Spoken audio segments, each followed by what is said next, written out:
কোন উন্নতি নাই। কেন উন্নতি থাকবে?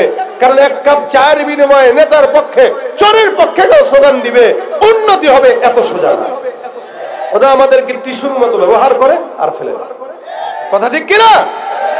তো একদল আসবে, কেউ আমেরিকার গোলামি করবে, কেউ দিল্লির গোলামি করবে। আর মুসলমান যদি কেউ হয়ে থাকে, সে গোলামি করবে কার? কার গোলামি করবেন বলেন? যাদের হাতে যায় ক্ষমতা, দেশ যেন বাপের ভিটা, রাখতে চেয়ার শুরু করে বিদেশিদের পাচাটা। যাদের হাতে যায় ক্ষমতা, দেশ যেন বাপের ভিটা, রাখতে চেয়ার শুরু করে বিদেশিদের পাচাটা। বিদেশিদের কথা মতো চালায় ওরা নিজের দেশ। দেখতে দেখতে গোল্লায় গেল আমার সোনার বাংলাদেশ। দেখতে দেখতে গোল্লায় গেল আমার সোনার বাংলাদেশ। দেখতে দেখতে গোল্লায় গেল। আমাদের ছেলেরা নাম শুনে আর্জেন্টিনার খেলোয়াড়ের, ব্রাজিলের খেলোয়াড়ের খুব ভালো জানে। কে আমেরিকার নায়ক, কে দিল্লির নায়ক। এই নায়ক নায়িকাদের নাম খুব ভালো জানা আছে, কিন্তু সাহাবী 10 জনের নাম না, 4 জনের নাম বলতে পারে না। এক জায়গায় তো ভিডিও দেখেছি এরকম, এক লোকটা জিজ্ঞাসা করছে, ভাই 4 জন নবীর নাম বলেন। লোক বলতেছে, ভাই এটা কোন ব্যাপার প্রশ্ন, কোন এত সহজ প্রশ্ন করলেন, আপনি বলেন না। আবু বকর, ওমর, ওসমান, আলী 4 জন নবী নাকি? সুবহানাল্লাহ কইবেন না নাউজুবিল্লাহ কইবেন? এরা কে? কথা কয় না। আর এই বছরে কয় কি? নবী। নবী কত বড় দিনদার, চিন্তা করা যায়? এই নবীরে খাড়ার উপরে সাহাবীদেরকে নবী বানায় দিছে। ও তো পারলে এর নেতারে আল্লাহ বানায় দিবে। আমাদের দেশে যারা রাজনীতি করে, আসলেই এরা দলের লিডারকে এতটা প্রাধান্য দেয়, নবীরেও এত প্রাধান্য দেয়, নবীরেও এত দেয় না, এত দলের নেতারে প্রাধান্য দেয়। এই কারণে তো আজীবন পা চাটে, কোনো ফায়দা হয় না, কুকুরের মতো জিব্বা ঝুলায় রাখে। যাদের পক্ষে স্লোগান দেয় তারা ঠিকই আঙুল ফুলে কলা গাছ হয়, আর নিজে যে রিক্সা চালক আজীবন রিক্সা চালায়। কোন উন্নতি নাই। কেন উন্নতি থাকবে? কারণ এক কাপ চায়ের বিনিময়ে নেতার পক্ষে চোরের পক্ষে কেউ স্লোগান দিবে, উন্নতি হবে এত সোজা না। ওরা আমাদেরকে টিস্যুর মতো ব্যবহার করে আর ফেলে দেয়। কথা ঠিক কিনা? তো একদল আসবে, কেউ আমেরিকার গোলামি করবে, কেউ দিল্লির গোলামি করবে। আর মুসলমান যদি কেউ হয়ে থাকে, সে গোলামি করবে কার? কার গোলামি করবেন বলেন? যাদের হাতে যায় ক্ষমতা, দেশ যেন বাপের ভিটা, রাখতে চেয়ার শুরু করে বিদেশিদের পাচাটা। যাদের হাতে যায় ক্ষমতা, দেশ যেন বাপের ভিটা, রাখতে চেয়ার শুরু করে বিদেশিদের পাচাটা। বিদেশিদের কথা মতো চালায় ওরা নিজের দেশ। দেখতে দেখতে গোল্লায় গেল আমার সোনার বাংলাদেশ। দেখতে দেখতে গোল্লায় গেল আমার সোনার বাংলাদেশ। দেখতে দেখতে গোল্লায় গেল। একে একে শেষ করেছি, সবার দেখা হইল শেষ। দেখতে দেখতে গোল্লায় গেল আমার সোনার বাংলাদেশ। দেখতে দেখতে গোল্লায় গেল আমার সোনার। কথা বলে না, কেউ দিল না সবাই নিল, আমরা যে কলুর বলদ। সারা বছর নেয় না খবর, নির্বাচনে খুব দরদ। কেউ দিল না সবাই নিল, আমরা যে কলুর বলদ। সারা বছর নেয় না খবর, নির্বাচনে খুব দরদ। নির্বাচনের আগে নেতা ধরে কত রকম বেশ। নির্বাচনের আগে নেতা ধরে কত রকম বেশ। দেখতে দেখতে গোল্লায় গেল আমার সোনার। দেখতে দেখতে গোল্লায় গেল। একে একে শেষ করেছি, সবার দেখা হইল শেষ। দেখতে দেখতে গোল্লায় গেল। মুসলমানের দেশটা মোদের আছে খাতা কলমে, দোষের দোষী যে বাজারাই শাস্তি পাবে আলেমে। মুসলমানের দেশটা মোদের আছে খাতা কলমে, দোষের দোষী যে বাজারাই শাস্তি পায় যে আলেমে। ওরা ইসলাম বেচেই ক্ষমতাটা পাকা পোক্ত করে বেশ। ইসলাম বেচেই ক্ষমতাটা পাকা পোক্ত করে বেশ।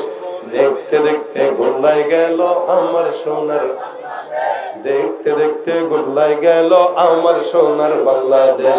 একে একে শেষ করেছি সবার দেখা হইল শেষ, দেখতে দেখতে গোল্লাই গেল, দেখতে দেখতে গোল্লাই গেল আমার সোনার বাংলাদেশ। ঠিক কিনা? আর গোল্লায় যাওয়ার সুযোগ দেওয়া যাবে না। ওই কিছুদিন পর দেখেন না, এখন খালি বর্ডারে খুঁচাইতেছে। দখল করবে নাকি বাংলাদেশ? কুমিল্লাও দখল করতে চায় নাকি? দিবেন আপনারা? দিবেন? শোনেন, বাঙালি মরা শিখে গেছে, ঠিক না? বাংলাদেশের মানুষ কি শিখে গেছে? মরণ শিখে গেছে। এই কারণে তো দেখেছেন বর্ডারে গুলি নিয়ে দাঁড়ায় আছে ওরা, আর আমাদের বাঙালি জনগণেরা লাঠি নিয়ে তাদেরকে মারতে গেছে। দেখছেন না এটা? তার মানে এই জুলাই বিপ্লবে বাংলাদেশের মানুষ মৃত্যুবরণ করা শিখে গেছে। একবার যারা মরতে শিখে যায় তাদেরকে কেউ ঠকাতে পারে না। দেশের জন্য জীবন দেয় যদি 1000, ইমানের জন্য জীবন দিতে হবে 1 কোটি। ঠিক কিনা বলেন? রাজি থাকবেন তো ইনশাআল্লাহ? কারা কারা ইমানের জন্য তৈরি, 2 হাত তুলে দেখা দেয়।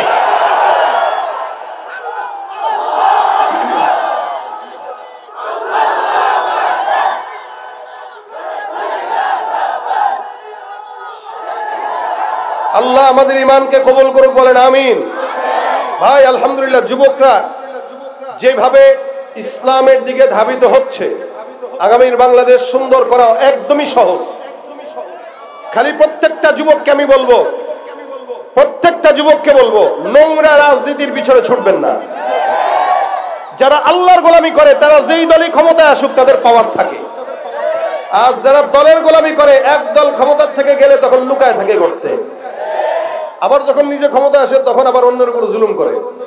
সুতরাং আমরা দুনিয়ার কোন রাজনৈতিক নেতাদের পিছনে ছুটে আমাদের নিজস্ব জীবন, আমাদের ঈমান আমরা ধ্বংস করব? গোলামি করতে হয় আল্লাহর গোলামি করব। আমরা দুনিয়ার কোন মানুষেরটা খাই না। খাই কার? পরিকার। গোলামি হবে কার? একবার কেন 1 কোটি বার যদি গোলামি করা লাগে সেটা আল্লাহ। দুনিয়ার কোন নেতা, দুনিয়ার কোন চোর, দুনিয়ার কোন বদমাশ দুর্নীতিবাজদের গোলামি ইনশাআল্লাহ আমি অন্তত করব না। আপনারা করবেন? আপনারা করবেন? এই জন্য আগামীর বাংলাদেশের জন্য এখন থেকে তৈরি থাকেন। কোন প্রকার অসাধু লোক যেন আমাদের সমাজের কোন নেতা না হতে পারে। এটা আমরা কোন দলের বিরোধিতা করছি না, আমরা হকের পক্ষে। আমরা বাতিলের বিরুদ্ধে, দুর্নীতির বিরুদ্ধে, হকের পক্ষে আজীবন থাকবো ইনশাআল্লাহ। আল্লাহ আমাদেরকে কবুল করে, বলেন আমিন। ভাই মুরব্বীদের কোনো কাজ নাই, মুরব্বীরা দোয়া করবে। কাজ করবে কারা? যুবকরা। মুরব্বীদের ডেট এক্সপায়ার হয়ে যায়। এনারা নামাজ পড়তে গেলেও এক নামাজের জন্য 2-3 বার ওযু লাগে। এর আগেও আমরা দেখেছি এক নেতায় বক্তব্য দিয়েছিল, আরো বহু 4-5 বছর আগে একটা ভিডিও ভাইরাল হয়েছিল। এক এমপি না মন্ত্রী বক্তব্য দিতেছে, প্যান্ট খুলে গেছে। বুড়া তো প্যান্ট যেহেতু খুলছে, এখন তো যে লগে আছে এ খালি প্যান্টটা উঁচা করে দেয়। আচ্ছা দেখেন, যেই লোক নিজের প্যান্টের হেফাজত করতে পারে না, সে জনগণের হেফাজত কেমনে করবে? আর এই সমাজের ক্ষমতায় যদি যুবকরা চলে আসে, এই এলাকায় যদি মনে করেন 10 জন যুবক কাজ করে, ইনশাআল্লাহ যুবকরা যদি নামাজি হয়, ইমানদার হয়, তাহলে সমাজে কোনো প্রকার চাঁদাবাজি থাকবে না ইনশাআল্লাহ, চুরি থাকবে না ইনশাআল্লাহ, পরকীয়া থাকবে না ইনশাআল্লাহ, গান যাত্রা পালা কিচ্ছু থাকবে না ইনশাআল্লাহ। খালি যুবকদের সহজ শক্ত হওয়া দরকার। যুবকরা শক্ত থাকবে, সবসময় হকের পক্ষে। আর ওই ইন্ডিয়ান আমেরিকান নায়ক নায়িকাদের পিছনে ঘোরা বন্ধ করেন। কি ঠিক না? আবার কিছু কিছু আছে মাহফিলও করে, আবার গানের কনসার্টও করে। আমি বহুত বছর আগে এক এলাকায় গেছি, যাওয়ার পরে ওই এলাকায় মাহফিলের পরে আমি বলি, ভাই কমিটির লোক কোথায়? বিদায় দেন। একজন এসে বলতেছে, হুজুর বিশাল গ্যাঞ্জাম লেগে গেছে। কিসের গ্যাঞ্জাম? মাহফিলের উঠানো টাকা 1 ভাগ লোক, কমিটির লোক এরা নিয়ে সকালে গাঁজা খাইতে গেছে। কি খাইতে গেছে? গাঁজা খাইতে গেছে। তাই বুঝেন কমিটি কোন কোয়ালিটির। আলহামদুলিল্লাহ বাতাচৌ যুব সমাজ এরকম না, ঠিক না? ইনশাআল্লাহ। কারণ কুমিল্লা, নোয়াখালী, চাঁদপুর, ফেনী এই অঞ্চলগুলোর মানুষ বহুত ইসলাম প্রেমী। এবং এই জায়গাগুলোতে হকের বাতি এখান থেকেই জ্বলে উঠে। আল্লাহ পাক আজীবনের জন্য হককে এখানে আল্লাহ পাক স্থির করে দেন, বলেন আমিন।